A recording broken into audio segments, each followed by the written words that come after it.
Baiklah, perkenalkan nama saya Winnie Cecilia, NPM 9, tugas UTS, Prodi Pendidikan Ekonomi B, mata kuliah pengantar ekonomi makro. Pada kesempatan kali ini kita akan membahas jawaban dari UTS pengantar ekonomi makro. Untuk soal yang pertama, apa yang Anda pahami tentang pendapatan nasional dan bagaimana metode atau cara untuk menghitung pendapatan nasional?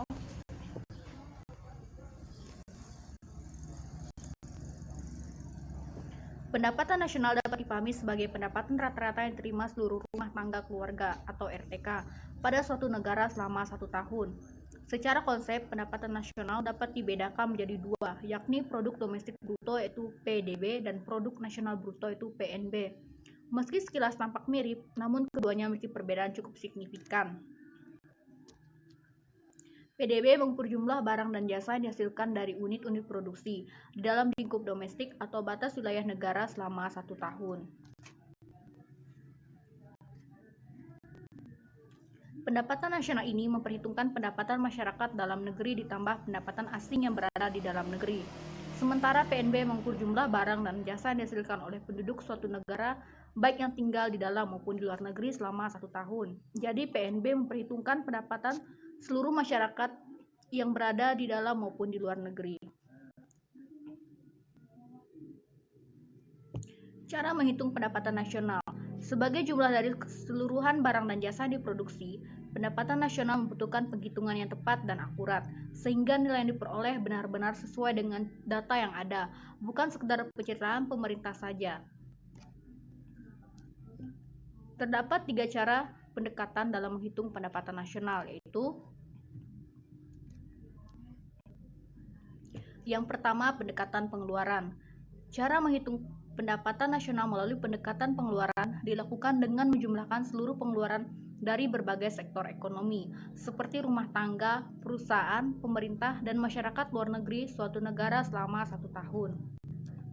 Pengeluaran yang dimaksudkan dalam pendekatan ini mencakup konsumsi, investasi, pemerintah, ekspor, dan impor. Dari komponen pengeluaran tersebut, penghitungan pendapatan nasional dapat dirumuskan sebagai berikut.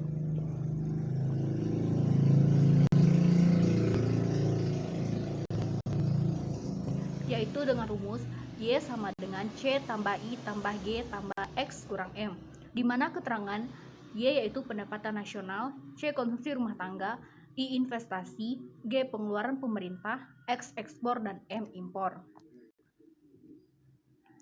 Yang kedua, pendekatan produksi. Produksi dapat dipahami sebagai kegiatan untuk menciptakan suatu barang atau jasa yang dimiliki nilai tambah. Berkenaan dengan hal tersebut, penghitungan pendapatan nasional melalui pendekatan produksi dilakukan dengan menjumlahkan nilai tambah dari seluruh sektor produksi selama 1 tahun. Cara ini dapat diformulasikan sebagai berikut. Y sama dengan P1 kali Q1 tambah P2 kali Q2 tambah PN kali QM. Dengan keterangan Y sama dengan pendapatan nasional, P1 sama dengan harga ke-1, P2 harga barang ke-2, PN harga barang ke-N, Q1 jenis barang ke-1, Q2 jenis barang ke-2, dan QN jenis barang ke-N. Yang terakhir, pendekatan pendapatan. Selain dengan pendekatan pengeluaran dan produksi, pendapatan nasional juga dapat dihitung dengan pendekatan pendapatan. Pada metode pendekatan ini, pendapatan nasional dihitung dengan menjumlahkan pendapatan yang diterima oleh seluruh pemilik faktor produksi selama 1 tahun. Faktor produksi yang dimaksudkan mencakup tenaga kerja, modal, tanah, dan keterampilan atau keahlian atau kewirausahaan. Adapun pendapatan yang diterima oleh faktor-faktor produksi tersebut tidaklah sama. Pendapatan tenaga kerja berupa upah, pemilik modal berupa bunga, pemilik tanah berupa sewa, dan keterampilan atau keahlian berupa laba. Cara menghitung pendapatan nasional dengan pendekatan ini dapat dirumuskan sebagai berikut, yaitu dengan rumus Y sama dengan R tambah W tambah I dan tambah P, dengan keterangan Y yaitu pendapatan nasional, R pendapatan upah atau gaji, W pendapatan sewa, I pendapatan bunga, dan P pendapatan laba usaha. Pencatatan laporan keuangan yang baik, tepat, dan terperinci akan sangat membantu memudahkan penghitungan pendapatan nasional dengan hasil yang akurat. Hasil penghitungan yang akurat tentu akan menjadi informasi yang bermanfaat bagi pemerintah dan semua pihak membutuhkan seperti pengusaha, investor, dan lainnya. Untuk soal yang kedua, jelaskan aliran pendapatan perekonomian 2 sektor, 3 sektor, dan 4 sektor atau terbuka, disertai gambar dan syarat perekonomian tersebut mencapai keseimbangan.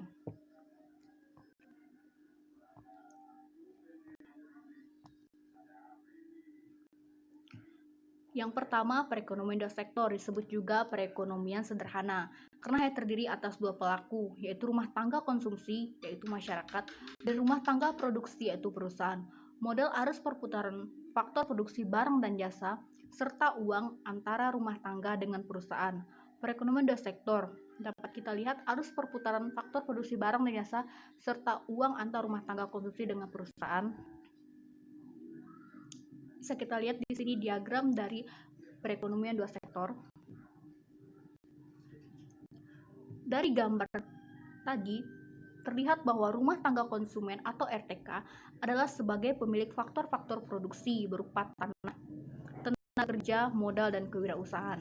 Penawaran faktor produksi oleh rumah tangga ini akan bertemu dengan permintaan faktor produksi oleh perusahaan.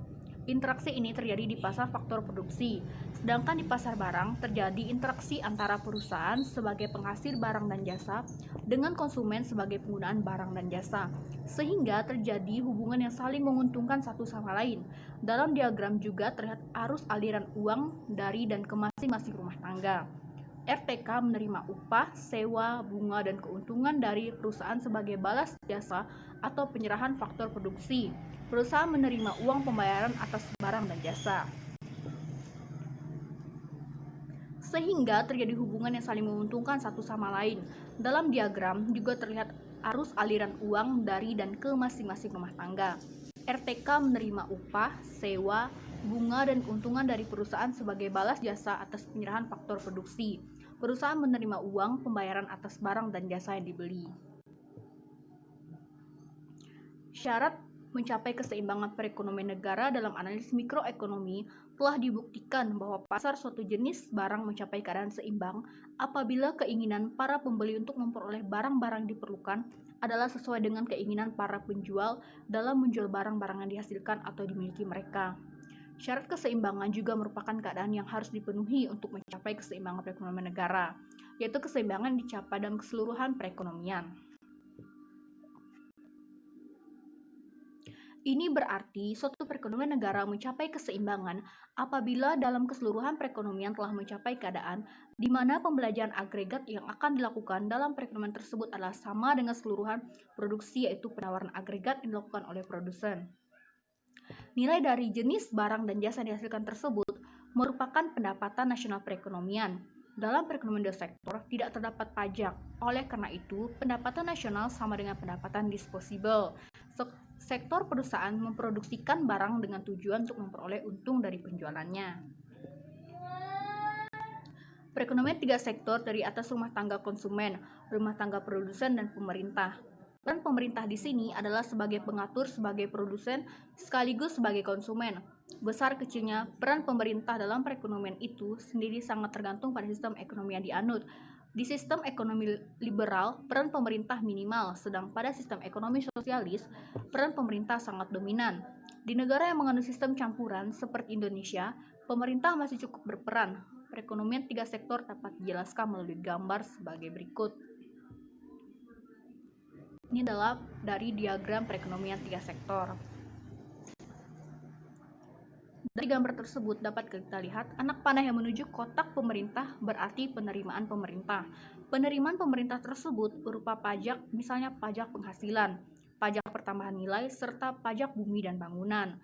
Selain itu, pemerintah juga menggunakan faktor produksi dan barang serta jasa yang dibutuhkan untuk kegiatan ekonomi pemerintahan. Anak panah yang menuju ke rumah tangga, pasar faktor produksi, perusahaan, serta pasar barang dan jasa berarti pengeluaran pemerintahan. Pengeluaran pemerintah tersebut dapat berupa gaji, pembuatan prasarana, subsidi, serta pembelian barang dan jasa. Peran pemerintah dalam kegiatan ekonomi didasari oleh motif mencari keuntungan sekaligus memenuhi kepentingan umum. Dorongan mencari keuntungan ini tidak terlepas dari kebutuhan pemerintah untuk meningkatkan penerimaan negara. Dengan kondisi penerimaan yang semakin baik, pemerintah akan memiliki sumber dana untuk membiayai pengeluaran-pengeluarannya. Syarat yang harus dipenuhi agar perekonomian tiga sektor mencapai keseimbangan adalah jika penawaran agregat sama dengan pengeluaran agregat atau jumlah penawaran agregat sama dengan besarnya tingkat konsumsi, investasi, dan pengeluaran pemerintah. Yang terakhir, model perekonomian 4 sektor atau terbuka. Model perekonomian selanjutnya adalah yang paling sesuai dengan kenyataan, yaitu bentuk perekonomian terbuka. Ciri perekonomian terbuka adalah adanya kegiatan masyarakat luar negeri dalam bentuk ekspor, impor, dan pertukaran faktor produksi. Kegiatan ekspor dan impor itu kemudian memunculkan istilah perdagangan internasional. Untuk mengukur seberapa besar nilai ekspor atau impor dapat diketahui dengan melihat neraca perdagangannya. Hasil dari perdagangan internasional itu berupa devisa. Apabila neraca perdagangan suatu negara itu defisit, berarti impor negara tersebut lebih besar dibanding ekspornya. Sebaliknya, suatu negara disebut surplus pada neraca perdagangan bila ekspor lebih besar dari impornya. Dalam perekonomian 4 sektor, kita akan melihat dua kelompok pelaku ekonomi, yaitu masyarakat luar negeri dan pelaku kegiatan ekonomi dalam negeri. Dalam masyarakat luar negeri terdapat rumah tangga konsumsi, perusahaan yaitu rumah tangga produksi, dan pemerintah. Kegiatan kelompok pelaku ekonomi masyarakat luar negeri tersebut membentuk sistem arus perputaran kegiatan ekonomi. Kelompok pelaku dalam negeri juga membentuk sistem perputaran kegiatan ekonomi. Jadi masyarakat luar negeri maupun pelaku kegiatan dalam negeri terdiri atas rumah tangga konsumsi, perusahaan yaitu rumah tangga produksi, dan pemerintah. Mereka saling berinteraksi sehingga membentuk sistem perputaran faktor produksi, barang dan jasa, serta uang antar masyarakat luar negeri dengan pelaku kegiatan ekonomi dalam negeri. Ini adalah contoh dari gambar diagrama 4 sektor atau sektor terbuka. Dari gambar tersebut, kita dapat melihat bahwa sudah tidak ada lagi negara yang tertutup sama sekali untuk melakukan hubungan perdagangan dengan negara lain. Dalam perdagangan internasional tersebut, terdapat dua macam kegiatan, yaitu ekspor dan impor. Pembayaran dari kegiatan tersebut dilakukan menggunakan uang atau valuta asing, yaitu disebut dengan devisa. Peran pelaku kegiatan perekonomian nasional akan saling berkaitan dan saling mempengaruhi sehingga akan membentuk suatu kesatuan dan sistem. Kemacetan dalam salah satu sektor dapat segera menjalar ke arus uang dan barang. Tugas menjaga kestabilan arus uang dan barang memang tidak mudah. Dalam ilmu ekonomi, arus perputaran uang dan barang atau jasa digambarkan dalam suatu lingkaran kegiatan ekonomi, seperti yang telah diuraikan di atas.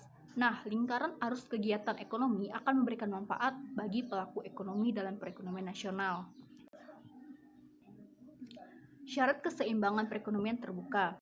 Penawaran agregat sama dengan pengeluaran agregat. Dalam perekonomian terbuka, barang dan jasa yang diperjualbelikan di dalam negeri terdiri dari golongan barang, yaitu A. yang diproduksi dalam negeri dan meliputi pendapatan nasional, yaitu Y. Yang B. yang diimpor dari luar negeri. Selanjutnya, soal ketiga, apa yang Anda pahami tentang keseimbangan AD, AS? Apa yang membedakan teori tersebut dengan teori-teori sebelumnya?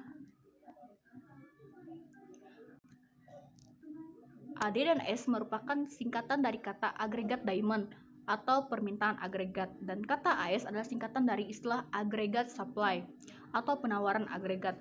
Penawaran agregat adalah jumlah barang dan jasa yang ditawarkan dalam suatu negara pada suatu tahun tertentu.